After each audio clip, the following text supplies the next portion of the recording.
desperately needs Jesus every day. And so, as we start this weekend, I just want to remind you that we're on level service. One of the temptations we have when we come to anything, churchy, that this person comes up with this title and they have this authority to with that title. But it doesn't mean that they're actually better. They're just maybe a little older than you. At least in this particular case, I think I'm a little bit older than you. I don't act it, but I am by age. So, but anyways, I just want you to know we are level ground. We're going to go all in together this week because I need to go all in as well. And so as we come, I just want to remind you that I am not speaking from the perspective that I have all together. I am speaking from the person who's still on the journey with you. And so let's take that journey together. So if you are a note taker, I love Twitter quotes. If you don't do Twitter, grow up. Just kidding. I know some of us parents don't listen. But anyways, I love Twitter quotes, so I'll be giving you one like every night or every morning, depending on what I'm doing. Because I have to fully admit, I forgot there was morning chapel. Until 2 hours ago, sir? I'm like, holy crap, I'm supposed to talk in the mornings. I have nothing planned at all. So whatever I say tomorrow morning is going to be a God thing. We're praying the Holy Spirit does reign. Like that song said. But anyways, we're going to go all in together. And our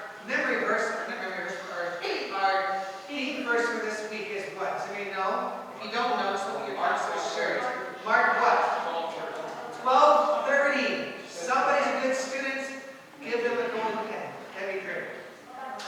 Mark 12:30 tells us this. Love your God with all your heart, soul, mind, and strength. What the heck does that mean? Like with my heart, this thing misspeaks sometimes. This is what my wife says because I can't keep a rhythm. So, I don't know what that means. Or what does it mean to love God with all of my mind? If you knew what was going on up here, you wish I wasn't standing in front of you. Okay? So I'm like, that was a serious statement, actually. I wasn't being funny. If you knew what was going on up here, and I'm like, how do I love God with all my mind when I know what is going on in this brain 24/7? And I'm one of those lucky individuals whose brain never shuts off. Ever. I would wake up in the middle of the night. This is my thought. This was in perfect continuation when I fell asleep. It's like, oh yeah, that's what I fell asleep thinking. It's usually some dumb Instagram picture, unfortunately, because I'm connected to my phone. But that's the second one.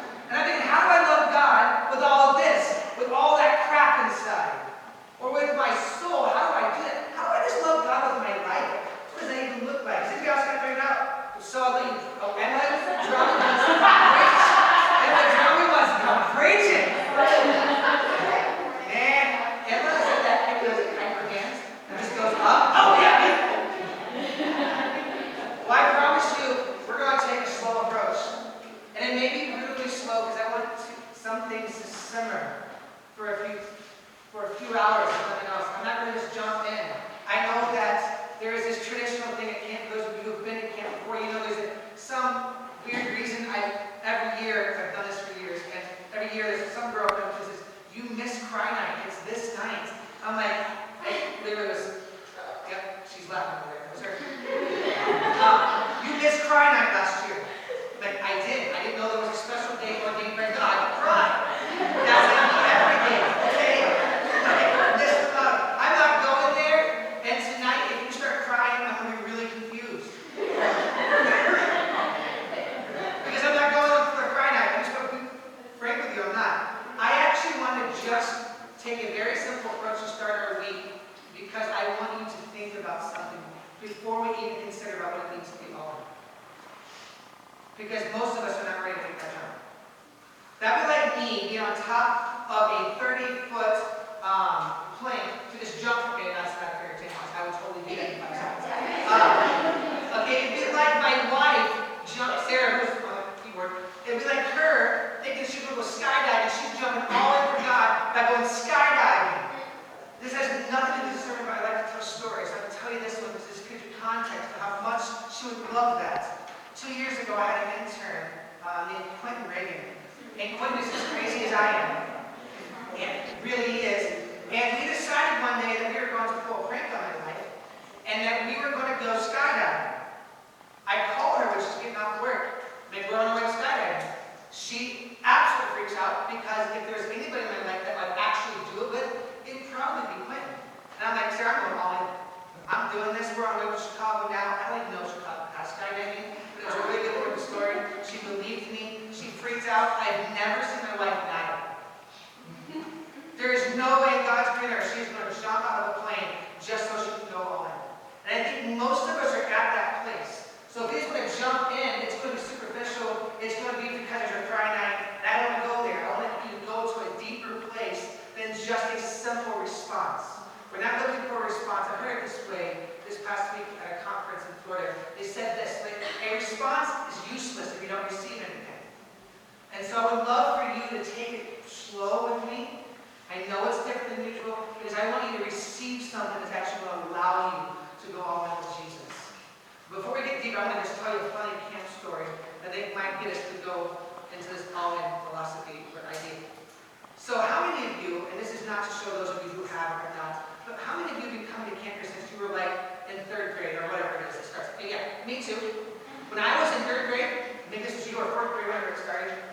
Because it starts younger now than when I was raised. But my favorite thing to do as a counselor, or as a camper, and then as a counselor, and then as a director became smart and said, I have to get cool with it. Oh, praise the Lord. That's part about being a director, is you can say no. True story. My favorite thing as a camper was to see if I could get my counselor dumped in the water. Highest priority.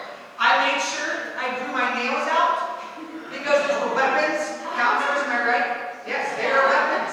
I gave enough claw marks in the back of my counselor's back because I wanted to get that person down deep in that water. I wanted to get them all the way in because when I was a counselor, I got all those scratches on my back. It's like, this is God getting back at me. God, they've been praying for this, but Jeremy, I'm a counselor. And I just had claw marks all over my back. And it's like, they never once got me down. Never. They got close.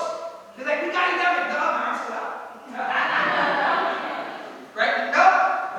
Right? But one ear is still slightly out of the water. You never got wet. See? It's still dry. I tell you that funny story because most of us do the same thing when we start something. We want to respond to something. We always like, yep, I'm all in. Except for that one. Okay, God, I've given you everything but an arm. Come on. And your temptation this week is going to do the exact same thing because it's your temptation every single day. Because it's mine too. And I'm going to share a lot of my testimony and a lot of like what God has done in my life so I can hopefully show you that God is real because He's shown Himself to me many times in my life. But literally just less than a week ago, God maybe had the biggest moment. I had the biggest moment of my life with God. I'm sorry to share that with you. That's going to be Wednesday night. But we've got to get to a place where we acknowledge that we've been living a life, even those of us who grow up in church for a long time, or who are really good at acting like Christians, that we really have an arm out, and we are not all in, including me. And so if you are here, all of us need to take some point this week to be honest with ourselves and God and say, I'm not all in for Him. I'm not loving God with all my heart, soul, mind, and strength. I'm not, because I keep one arm out of the water. You have to go all in. It's literally all in or not in at all. So here's where I'm going to go. I want to look at a passage out of John chapter 13. This is an interesting space. John chapter 13 talks about right before Jesus is to die. He's about to wash his disciples' feet. Have you ever seen it in church where they get these tubs of water and they get a paper towel? And if you're an adult like me, you go, oh man, they're going to make me touch some person's gross feet. Right? Like, I always feel really bad when people just touch mine. Like I play tennis almost every day, and I have the worst calluses in the world. Like I feel really bad. That's what Jesus is about to do. He's about to wash somebody's feet. And I want to start here because there's a weird interaction between Jesus and one of his disciples who says, heck, nobody. You're not washing my feet. I'm going to wash yours. And I think that we can learn something from this apostle that will give us a good base to start our week off. Again, we're in John chapter 13. We're going to start from verse 1. You'll learn quickly. I like to read the entire passage. I don't like doing verse by like 2 verses and then call even. I like to go through the whole thing so you don't miss context. So you guys ready? John chapter 13, verse 1. Matthew, Mark, Luke, and John, the New Testament. Yeah. Okay, here we go. Tomorrow night I'll have it on the screen. Sorry, let's do this. Make slides. And then for you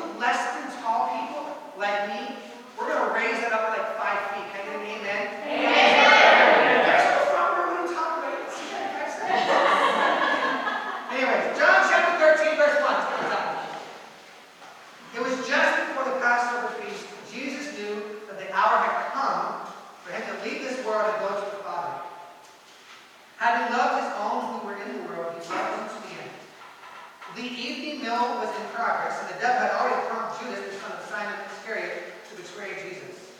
Jesus knew that the Father had put all things under his power, and that he had come from God and was returning to God. So he got up from the meal, which is interesting, because, this is important, he got up from the meal. Why? Because he knew he had the power to do so. That's actually a really important historical context piece of the story. It would have been odd for Jesus to get up in this moment, in this particular way, because he's acting like a servant, even though he's at the head of the table. This makes no sense, but yet he knows he's able to because he has the power. So he got up from the meal, took off his outer clothing, and wrapped a towel around his waist. After that, he poured water into a basin and began to wash the disciples' feet, drying them with the towel that was wrapped around them. How many of you are wearing sandals like me? Okay? Everybody wears sandals. It was like Chucks before Chucks. Not Chucks. It was like Crocs before Crocs were cool. Everybody wore them. Okay? For those of you who like Crocs, I'm really sorry, because that's just weird. But everybody wore them. So their feet were super dirty. They didn't have sidewalks to walk on. And so this would have been customary. But it would have been customary that a servant would have been out the door washing their feet. The fact that we get to this point of the meal, that there was nobody there washing their feet, is in itself odd. And then let's just go way overboard and let Jesus wash our feet. That's never supposed to happen. Ever. Yet in this story it begins to take place. So then verse 6 says, he got to Simon Peter, who said to him, Lord, are you going to wash my feet? I know you wash my feet before me, but Jesus, you're talking to me. I'm Peter, right? Like, you don't need to wash my feet. They didn't get the point, but I do. I'm going to wash your feet. This is what Peter's doing. Like if Jesus were here, and he was about to wash my feet, like, oh, Jesus, can I wash yours? Such an honor. Not. I'm washing his feet. But Peter's like, hey, wash my feet. I'm washing yours. This is crazy. This is messed up. Peter was right. It was crazy. It was messed up. It was culturally wrong that Jesus was actually even doing this. So he has this weird dialogue. Second verse 7, Jesus replies, you do not realize now what I am doing, but later you will understand. This is a way of key verse. You do not realize now what I'm doing, but later in this week, you understand. No, Peter says, no. You shall never wash my feet. Then Jesus replies to him, unless I wash you, you have no part with me. Then Lord, Simon Peter replied, not just my feet, but my hands and my head as well.